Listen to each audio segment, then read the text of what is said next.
Hello, this is Melinda Dawn, your host at Unapologetically Yours. My latest podcast, and actually before I even start there, let me start with this. The question that I ask on almost all of my episodes. What if being unapologetically me is exactly what sets someone else free? Now that I've said that, let me hop right back in. My latest podcast had me thinking I'd already completed this montage to my husband. I was wrong, but this episode makes me right. It is said that out of the overflow of the heart, the mouth speaks. And I had a conversation with someone recently, someone I consider part of my soul family, and he mentioned to me the impact that I make with this podcast, how I help women, but also that women aren't entirely my audience, that I'm here for men too, that men can benefit from my words, that men and women both benefit in and from the moments that I speak about my husband Jacob. I was really encouraged by that, and it gives me that much more confidence to share this podcast with all of you. I will be sharing some of that overflow of my heart in the form of poetry that I've written over the years in my friendship and in my marriage. Likely I'll touch on some memories too, maybe. Some thoughts, some insights, maybe some humor. I mean, I'll probably be laughing or chuckling in the way that I do.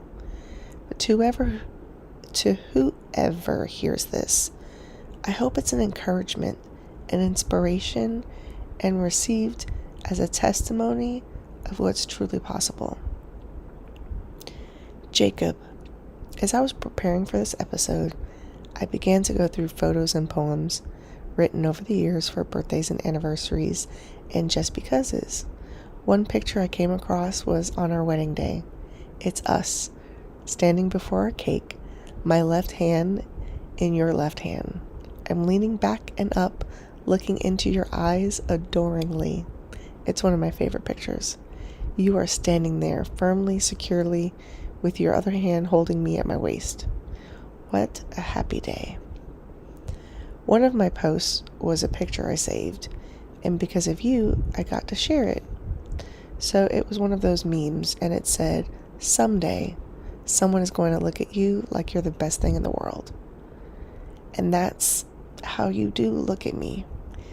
Tonight, as we played a game, 3 rounds, and we were talking, you were sharing stuff about tea, I think. And we were in the kitchen at the table, and you looked over into the living room at one or both of our youngest children, and your face softened. And it was so beautiful to behold. And I actually mentioned something about that to you. And I reminded you that when we used to work at Salad Master, we'd be doing our presentations and like running through the presentations, and you'd have these stress lines over your forehead. But the moment that you made eye contact with me, your forehead softened, and I shouted out, that's the face. That's where you want to be when you're doing these sales pitches. And I really appreciate that, so like in doing this work or in being on social media, you see like all these trends, and there is a trend going around like what my husband looks like when he sees me. And I don't have to do a video and post that. I just know it. I know that in a crowd or even in our home, when your eyes look up and meet mine, that softness comes and that love comes. One of the things that I recently thought about is how in this journey of me finding myself and falling in love with myself, thanks to you in part for giving me the room to explore those things. But recently I had an experience where I specifically told parts of myself, told my body, told my hair that I loved it, that it was beautiful. And tonight I considered how these are the things about me that you've always loved. Like when my hair is wild. You love it, and I would have typically never worn my hair just wild. And I am starting to, without shame, without worry. But all along, you've loved me that way. So with that particular meme, I shared a poem. To the guy I tried to forever stick in the friend zone, you pursued that friendship with wild abandon, and now we share a home. Happy anniversary, Jake. I'm so blessed to call you my very own. Together we're raising my son with a baby adventure to come. I'm so proud to call you my partner, to be called your wife, to share what we do. I'm grateful for the blessings of belonging solely to you. As I carry your child, I carry fond memories of all that led us here. Thank you, Jacob, for loving me more each and every year. 4 years together, not trivial at all. We've accomplished so much in a time so small. We've traveled the world in sickness and in health. We've conquered some foes and are pursuing great wealth. We've been flaming hot mad and tearfully glad. You've given me the best love that I've ever had. I cannot thank God enough for making you mine, but I will continue to try till the end of time. Happy anniversary, love always, your butterfly friend. I love you. Another poem. He married a woman with a son of her own. He vowed to share life and love and a home. He loved his wife and her son, that much was clear. In time with prayer, he let go of his fears. While he'd given his heart, he didn't consider himself dad, not wanting to replace whom the boy already had. One day it clicked, though, that he too was a father. He knew he'd defend him come hell or high water. He married a woman with a son of her own. He became a good father. His love really shone. He recognized his influence, and that was important. He gave his all, knowing he could never be dormant. Blood, sweat, and tears shared in the bonds that were formed. Promises kept through every trial and every storm. Trust was built and true love firmly established. Trips to the park and living room for it soon became habit. Daily talks and consistent nightly prayers provide all the assurance that he really does care. He married a woman with a son of her own. He chose to be his father. Now their family has grown. 4 years in, and a plan came into view. He wanted to become a father of 2. Most important in this newest endeavor, for the first son to know he is still loved forever. Father-son time not ever neglected. The oldest son will not be rejected. The first boy to call him dad would always be included, without ever being made to feel that he had intruded. He married a woman with a son of her own. He won the boy over and will always be known as the man who chose on purpose to make him his son, the man who loved his mom enough to with her become one, the man to keep his promises, to apologize when wrong, the man to keep reminding him he always will belong. That was a happy Father's Day to the man who won me and my son over. Our life has been changed for the better with your presence and protection. We love you so much and appreciate all you do for us to be a strong and healthy family. Thanks for giving us another piece of you. May God bless you and keep you and multiply the good works of your hand. Recently, I came across a video. I think it was a video. I was looking through stuff for things for lumberjacks tree service, and came across a video that was made that was sent to my oldest, and it was actually a happy anniversary message.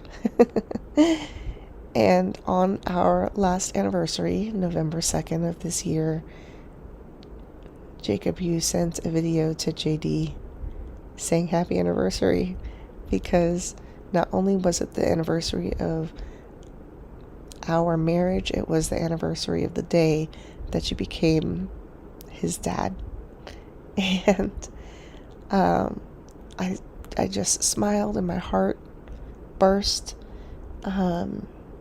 that you still, include him and remind him, and that was just beautiful. And I didn't talk to you about it after I saw it, but thank you for that. Another poem. He quietly whispered her name so that no other could hear the sound. He found his Trevor. Oops. Okay, I'm just going to reread that one line. He found his treasure and dare not lose on the bounty he knew he found. He told not a soul of his daring plan, that he would win her in friendship, becoming her man. He knew not then that she'd closed off her heart. All he knew was to give it to God from the start. He pursued her slowly to make her a friend. He pursued her solely with godly intent. He won over her father with his humble request to honor the daughter upon his bequest. He made good on his promises never to kiss until they wed for optimal marital bliss. He established boundaries for a framework of trust. To keep her forever was a definite must. That's just the beginning of his love story. There will be more to come. To God be the glory. To my husband, my king, my hero of wedded life, I'm so thankful to be yours exclusively, wife. Happy birthday, my love, and many, many more to come. Always your butterfly friend.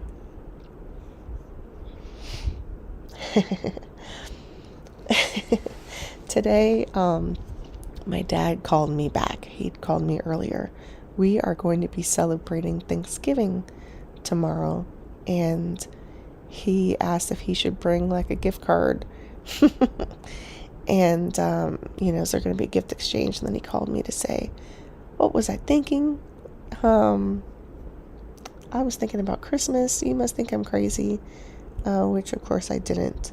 But another funny thing with my dad is when Jacob asked for my hand in marriage, my dad said yes, and Jacob indicated that he wanted to have really like an engagement party, that other people would be here. And my dad offered to get a cake, but my dad said wedding cake because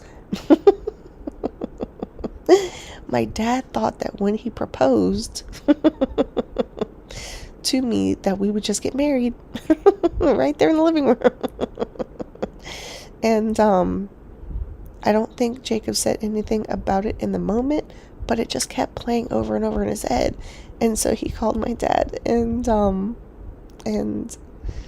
ironed it all out. But that was very funny. One, that not only did my dad say yes, but he was like, you can marry her like right now. The other day he called me to say I love my son-in-law, and I'm just so grateful for how you loved my dad and honored him and respected him, and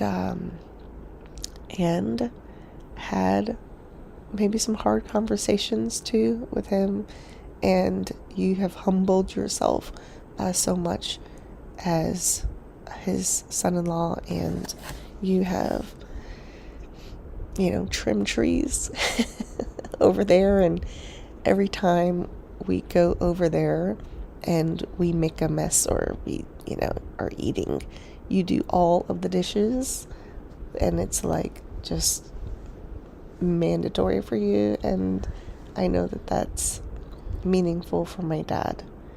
And I'm saying thank you. Thanks for loving him, and thanks for loving all of my family, and for loving my friends too. All right, here's another poem. This was for our 5th anniversary. 5 years in. Before you, I thought love was pain, and so I was deceived by every lie that I was told, and the abuse made me believe that I was less than and disposable, not worthy of one's attention. But you snuck in past my defenses with the purest of intentions. You pursued me all the way with absolutely no pause. You didn't judge me harshly because of all my flaws. In fact, you embraced every high and even every low. Not only that, you're the one who sparked my inner glow. Your love covered my wounds, and my heart, it was mended. With you, my dear, I have no fear of being unfriended. You still see me, and you seek me, and I shall never be the same, except that I will always be proud and boldly bear your name. 5 years in, and you pursue me still with all your heart and soul. Your love hasn't faltered once or shown signs of growing cold. 5 years in, and you still surprise me. It's a treat to be your wife. I cannot fathom nor imagine a more meaningful life. 5 years in, and I am more impressed with all you do and who you are. You are more reliable than the true bright fixed North Star. 5 years in, and we are better friends, and it's just the beginning. With you, my love, I'm all in, and we are truly winning. 5 years in, and I still catch my breath at the sight of you. Surely I am blessed by God, there is no better view. 5 years in, and still growing strong, despite those bumps along the way. I'll take them all, and more to come, along with brighter days. 5 years in, and I am elated to spend more years with you together. With you, my love, my husband and friend, I'll happily spend forever. So recently I shared a trilogy poem about a guy who used and abused me. In fact, used and abused was one of the titles, and those words were in at least 2 poems. And the recent podcast I did with Michelle, I discussed a few people, one being the person who was the first to be physically violent with me. Another person was someone who'd been there forever. We'd had a long history, but interestingly, even though I'd known him for half my life, our first months together, Jacob, you and I, marked an extraordinary epiphany for me, that despite all those years of back and forth, I'd been with you longer than I'd ever been with him. Sometimes you can't appreciate the sun without the rain, or the highs without the lows. You being my husband highlights the joy I might not have ever known if not for the pain that those people provided. And the following poem speaks to that. I'd been duped before, abused before, taken advantage of and used before. I'd been lied to, cheated on, disrespected, choked, thrown about a room, punched, bitten more.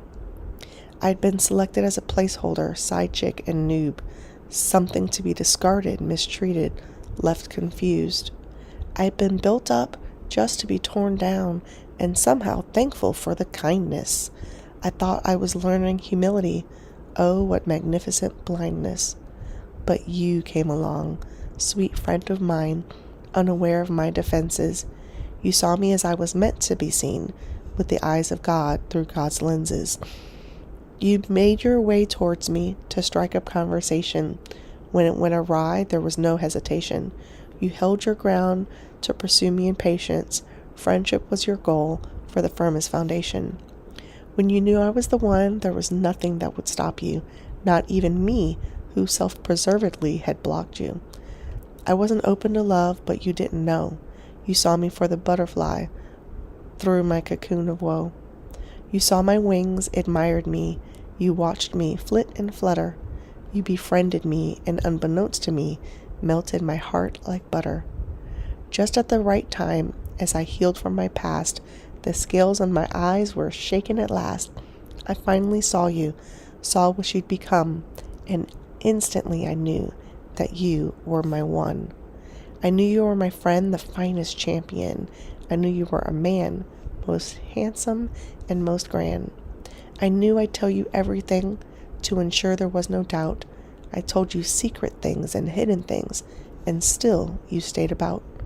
You held me in your care as I vulnerably shared. You cast away the fears that held me prisoner for years. You released me from a bondage, enslavement of my own mind. Through God above, you showed his love, capturing my heart and time. It's amazing how what was first an act of ceremony from then to now has become such holy matrimony.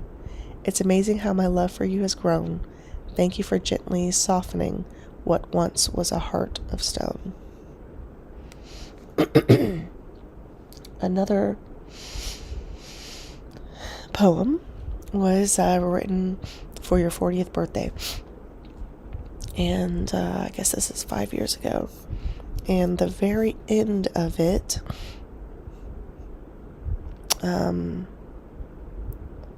is there's 4 lines, and so in the post, so that I found this on Instagram,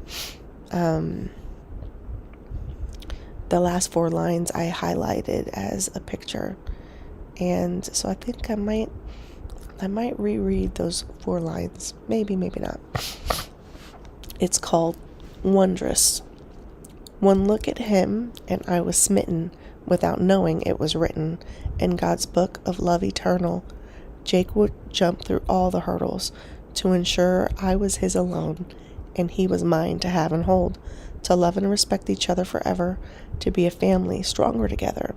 Through all the tears and all the laughter, learning our unique ever after would be mingled with so much joy as we raised 2 beautiful boys, sprinkled with a fair share of pain from life's tragedies and losses obtained, that we dance in the rain, pray our peace be regained. On purpose with fervor, we honor our merger, keeping our promise to live, willingly to forgive, wrongs done to make right, the darkest of nights. So gloom isn't our plight, keeping God in our sight.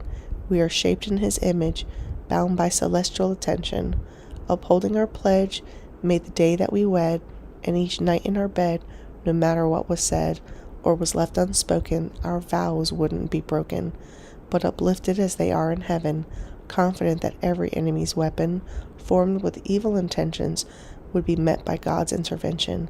For we know it was his decision to make us one with no division. As we mature, thanks to his precision, we grow according to his wisdom. Slaves no longer to the world's dominion, regardless of any doubter's opinions. We strive and endeavor to always be better. We aim and we labor towards righteous behavior. No matter our missteps, from simple to complex, our love is a strong flex, aligned with God's precepts. We do not express less than the best of the bestest, applauding success and attentive to rest and safe to confess any sins and regrets.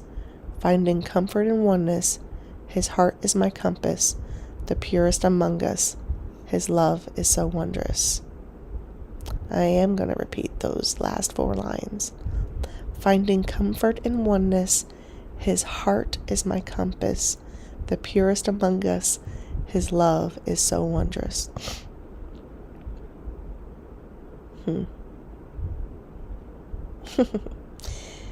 I remember realizing one day that in the experiences I have had prior with other relationships, I did not have to worry about any of those things with you. I remember it was an annoying thing, but a blessed annoyance compared to the past, right?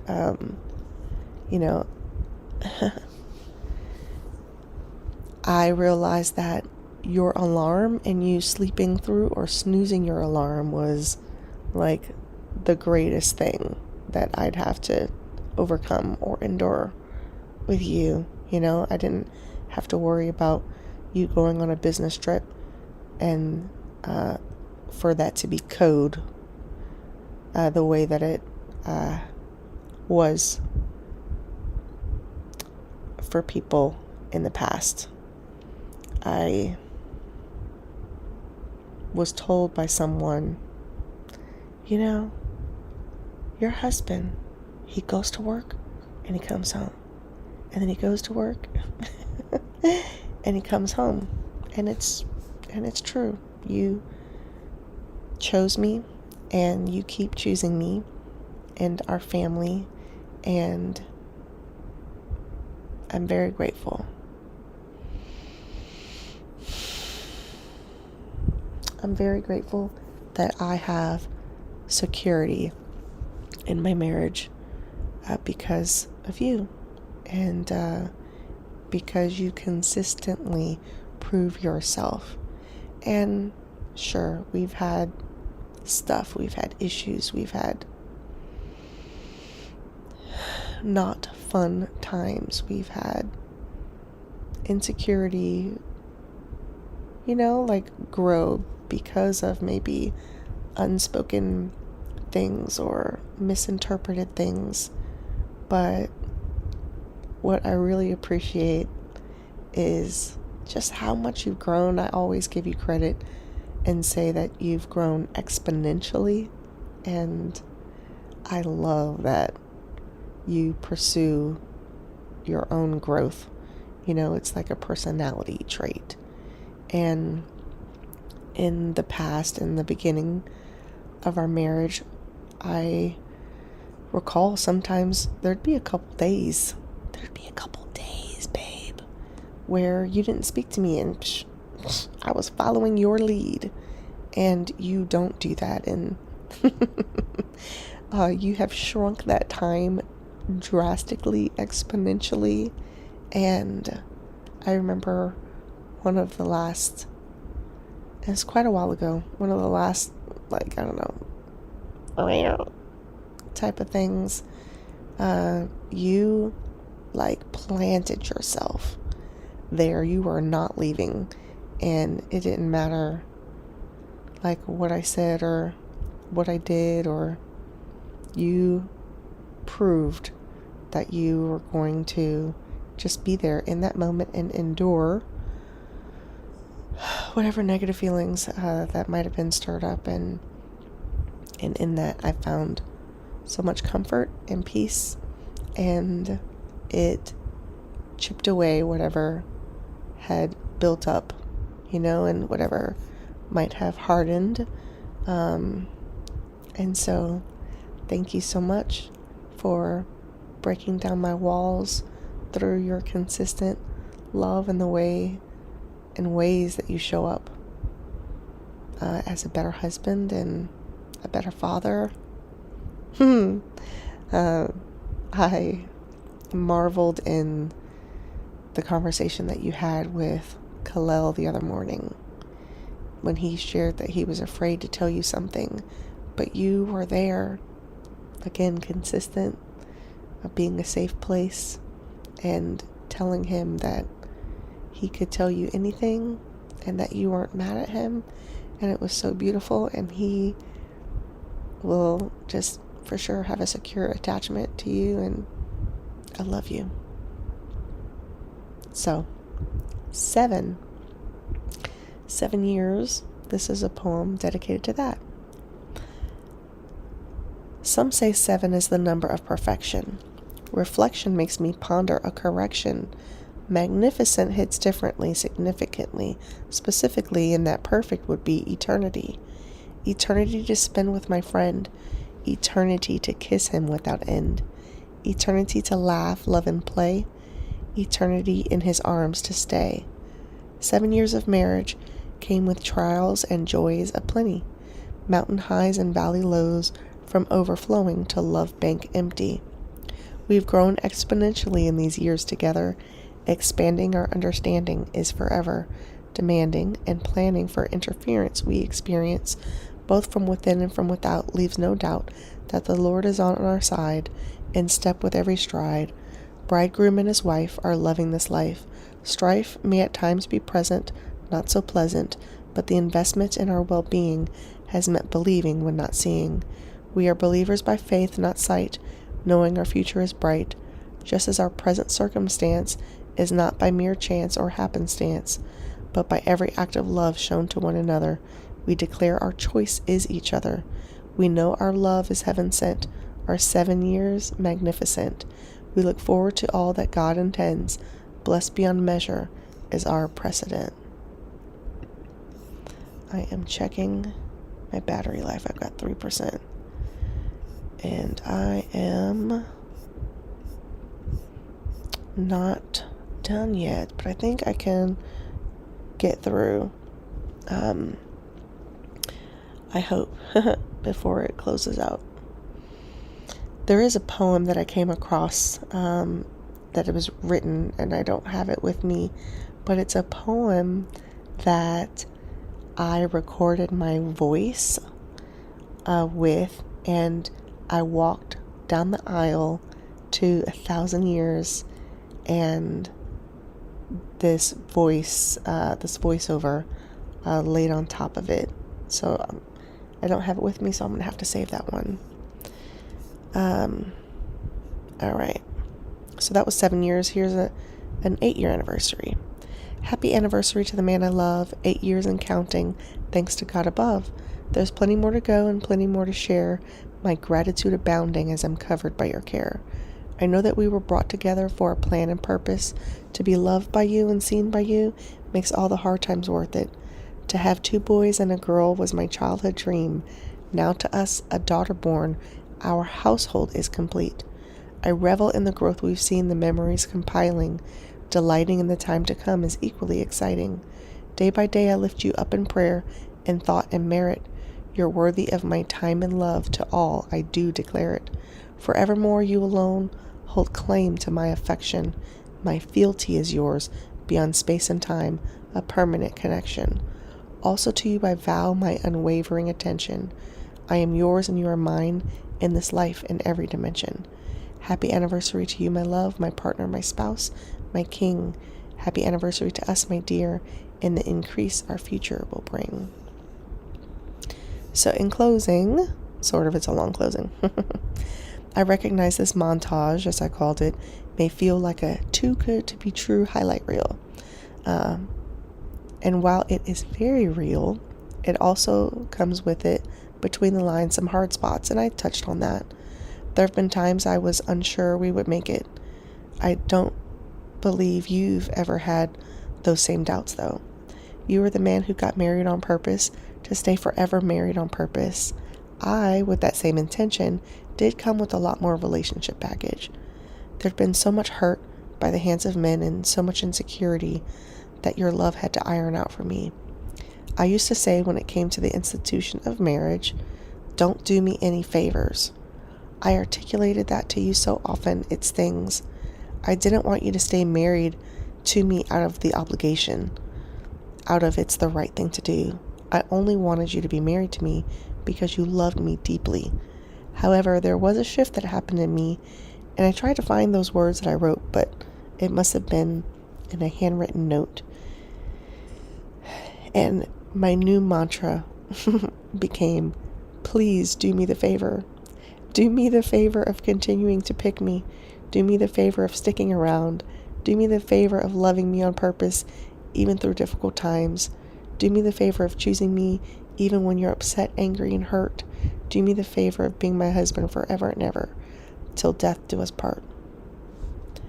One of the things I really love about you is how supportive you are of me and my endeavors, and most especially my healing journey. A bonus is how open you've become to accepting a life that is more abundant than you ever gave yourself hope for. You give me the room to reinvent myself. And what that really means is permission to be fully myself. You've given me the grace to discover myself through therapy, through retreats and trips that I make without you, while you hold down the fort for our children. You are a place of safety and security for me. You are a rock. You are a fortress. You are a strong pillar that I can lean on and lean into. You are gorgeous. Sometimes when we do, quote, quote, fight, more like we're having a disagreement and I push a button or make an expression that frustrates you. Sometimes in the middle of all that, even if it's when I've started something, like I push the final button to get you to that place, I'll just look at you and realize how in love with you I am and begin to chuckle to myself. I rarely intend to talk about you or mention you in any of my podcasts, but out of the overflow of my heart comes pouring forth your name over and over and over again. Know this, I am yours. Everything I have is yours. You have everything you need inside of you and inside of me. You are a god among grasshoppers. I love you, my glorious man. I'm grateful to you and for you.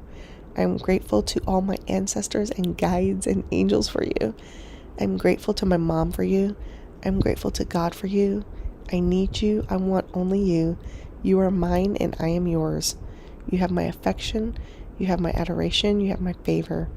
You have my respect. You have my friendship. You have my body. You have my mind. You have my soul. You have my heart. You are worthy. You are good. You are deep. You are strong. You are handsome. You are lovely. You are exquisite. I may not say it enough, but I thank you for the hard work you do every day. The mentally hard, the emotionally hard, the physically hard. Thank you for growing in love with yourself. Thank you for choosing you in the ways that you pursue your growth. Thank you for choosing me, us, our family. I am honored by you. I need you. I respect you. I love you. Thank you for being who you are and showing up as your best self every day. You are the best man I've ever known, and it is beautiful to be known by you. I deeply love and desire you. You are the bestest of the bestest, the cat's meow, and the bee's knees. I love you forever, Jacob. And with that, I remain unapologetically and forever yours.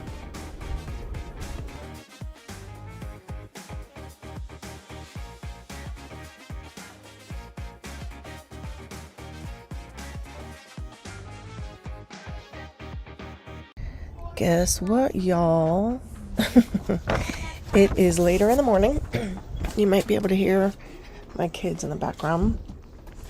I recorded all of that somewhere between midnight and 4 a.m. and it's 10. And I wanted to share, I found the poem that I walked down the aisle to. So if you're still here after that outro music, then this is for you to hear. It's called To Love You, and what's really, to me, significant is that I wrote it February 10th, 2014. Jacob didn't propose to me until like Labor Day weekend. It was like the end of August, early September, and we got married November 2nd. So a little over 6 months before he even proposed. We were, November 30th is when we started dating. So December, January, 2 point, however many months, I don't know what the math is on that. I wrote this, and if you'll remember, it was around Thanksgiving that I decided that he was absolutely going to be my husband. So in actuality, it's not really a surprise, but look at this manifestation. All right, so this is the song that, not song, but this was the voice, my voice, this poem was laid on top of the track of that beautiful song from the Twilight series movie, 1,000 Years, all right? From this day forward, I will be your wife. I will strive to bring you a happy life. As I walk towards you, the past is behind, no longer alone because you will be mine. With each step,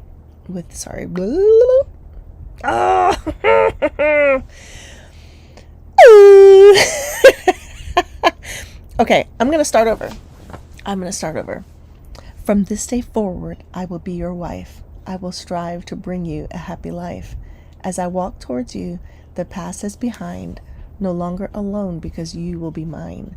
With each step that I take, we are closer to love, the love given to us from our God up above. My heart is racing. I've been longing for this day to stand before you to hear him say, "You may now kiss the bride. Oh, how long I have waited for our lips to touch. I am truly elated. You have given me joy as you've captured my soul. I'm enraptured by you. Never let me go. Hold me tight, draw me in, look into my eyes, breathe me in. Kiss me, squeeze me, touch my skin. Forever yours, your butterfly friend. I'm on my way, Jacob, with happy tears. I love you, my husband, for 1,000 years." And with that, I'm really closing this out. Thank you so much for joining me. Thank you for being part of this beautiful journey.